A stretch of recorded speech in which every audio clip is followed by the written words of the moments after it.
Monseñor Carlos Castillo pidió unidad entre los ciudadanos, refiere el portal Infobae y la prensa internacional. El resultado hasta ahora, de acuerdo con la más reciente actualización, refiere por lo menos 50 fallecidos en medio de la represión policial. Y por supuesto, lo que se genera en la calle. Vamos a conversar sobre este tema, Perú, con la periodista Sofía López, que nos acompaña en entrevista esta mañana y atiende para nosotros una comunicación digital. Sofía, muy buenos días, bienvenida a Primera Página, bienvenida a Globovisión. ¿Qué tal? ¿Cómo está? Muy buenos días a todos. Estoy aquí para aclarar todas las dudas que tengan sobre el país. Bueno, quisiéramos saber cómo se llega a este punto, una situación bastante convulsa. Pensábamos desde la escena internacional que con la llegada de un nuevo gobierno quizás las cosas comenzarían a calmarse. ¿Por qué hay revueltas en las calles nuevamente en Perú? Bueno, en realidad si explicamos un poco cómo está la manifestación en Perú, hay posturas divididas, ¿no? Hay un pequeño grupo que exige que el expresidente Pedro Castillo, que hoy cumple prisión preventiva, sea liberado. Ese es un grupo. Hay otro grupo que es una izquierda que está aprovechando la situación para colocar en agenda nuevamente el tema de una asamblea constituyente. Y finalmente tenemos un grupo que no reconoce a la señora Dina Boluarte como presidenta, a pesar de que iba en la misma plancha o en el mismo grupo que el señor Castillo. Consideran que ella debió renunciar porque también en algún momento ella dijo que si sacaban al presidente Castillo, ella también se iba a ir. Entonces, al no reconocerla, y bueno, piensan que o ven que el Congreso de alguna forma está trabajando con ella sin problemas, creen que hay una especie de confabulación o que están coludidos para mantenerse en el poder y por lo tanto están pidiendo su destitución. Ahora, la presidenta ha dicho que no va a renunciar, por lo menos la declaración más reciente que pude ver, y ha llamado al diálogo de manera insistente. También quisiéramos saber esa postura y el manejo de la gestión, digamos, de las manifestaciones en las calles por parte del Estado y también el resultado negativo que ha tenido para el país. 50 personas fallecidas no es poca cosa. Sí, sucede que en el Perú tenemos un proceso, una forma de, digamos, la policía tiene una manera de trabajar, sin embargo, se tienen que respetar los derechos humanos. La policía ha tenido muy complicado trabajar porque cuando se ha ido a las regiones ha encontrado, no le vamos a llamar a los que marchan porque hay personas que marchan y tienen el derecho a la legítima protesta, pero hay muchos infiltrados. Tenemos a delincuentes que han quemado las sedes del Poder Judicial, de la Fiscalía, incluso han intentado tomar el aeropuerto, se han tenido que suspender varias actividades.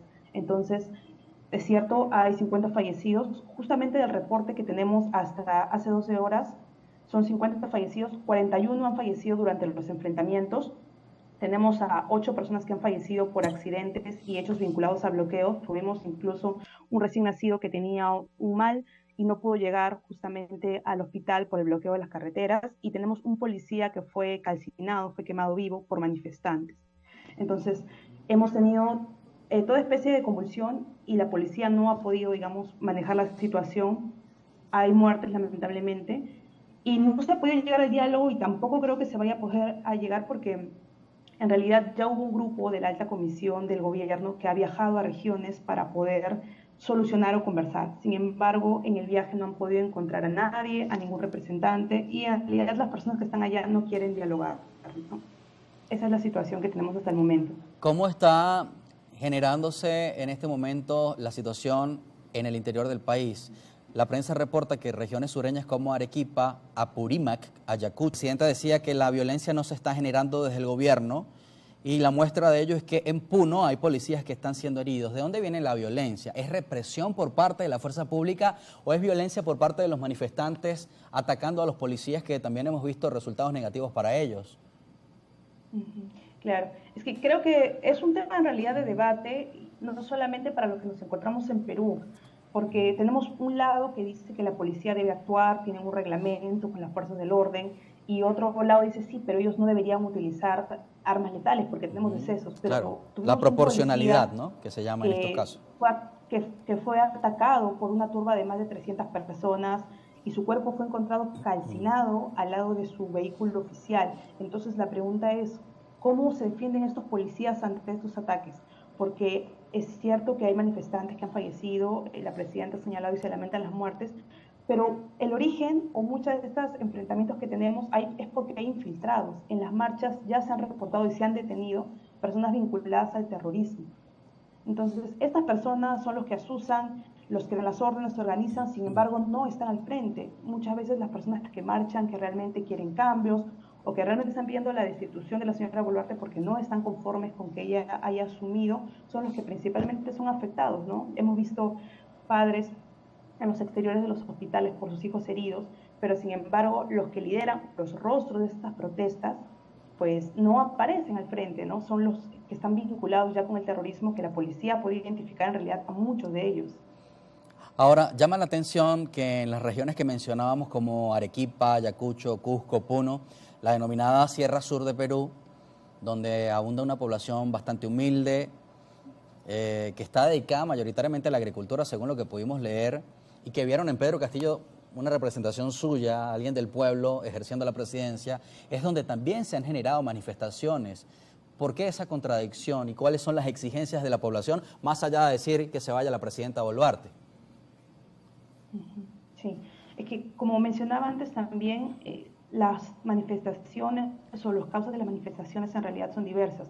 Es cierto que hay solo un pequeño grupo que está pidiendo la liberación del expresidente Castillo, pero también hay un sur que está agotado y que está cansado de que le hayan mentido. Porque si bien Pedro Castillo, como lo mencionas tú, cuando asumió el poder, se sentían identificados con ellos, no era un docente, en la campaña aparecía justamente en los campos de agricultura y decía que todo iba a cambiar. Sin embargo, cuando llegó al poder, tenía como tarea traer el abono al Perú justamente para estas personas, para estos agricultores. Sin embargo, la persona que colocó en el cargo, que era muy cercano a él, es una persona con muchos cuestionamientos, que estuvo presa por asesinato, y así. Y durante su periodo no llegó a hacer, se frustraron 4 veces el concurso para traer el abono para estos agricultores. Entonces, esa parte del Perú que lo apoyaba, pues también ha dejado de lado ese respaldo que tenía, porque cuando estuvo en el poder y pudo apoyarlos, al final no lo hizo. No lo hizo. Ahora, Sofía, eres periodista. Quisiera preguntarte acerca del acceso a la información. En estos casos, cuando hay manifestaciones, el poder intenta casi siempre silenciar, o las políticas editoriales de los medios intentan silenciar las protestas por diferentes razones. ¿Cómo ha vivido Perú el tema del acceso a la información y el derecho a la información que tiene la ciudadanía cuando se presentan situaciones irregulares como esta? ¿Ha sido silenciada la prensa o hay libertad en este momento? ¿Cómo lo evalúas tú? No, mira, yo estuve también desde la gestión que entró el señor Castillo.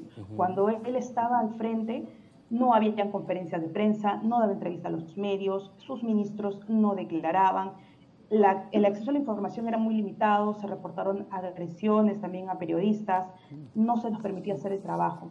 Ahora, con la señora Boluarte tampoco podemos decir que hay una libertad total porque por un lado tenemos el acceso a la información de parte de ella, es cierto que ella sí habla con los medios, sus ministros responden constantemente, es más, cada miércoles, si no me equivoco, están dando una conferencia para hacer un balance de lo que ha ocurrido, de las acciones que vienen tomando.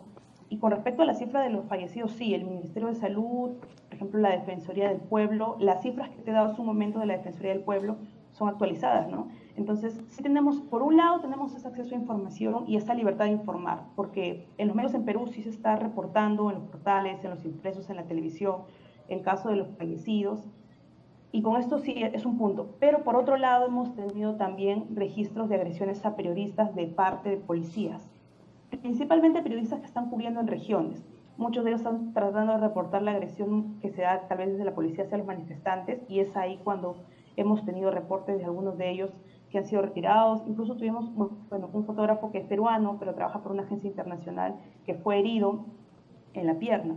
Entonces, tenemos digamos, todavía esa disyuntiva, ¿no? Por un lado hay mucha información, pero por otro lado también hay un peligro en este momento cuando se trata de cubrir la información en el lugar. Y que son momentos convulsos, además. Sofía, se nos termina el tiempo, pero quisiera que nos dijeras qué está planificado para las próximas horas, quiero decir. ¿Continúan las manifestaciones? ¿Qué se tiene previsto? Brevemente, por favor.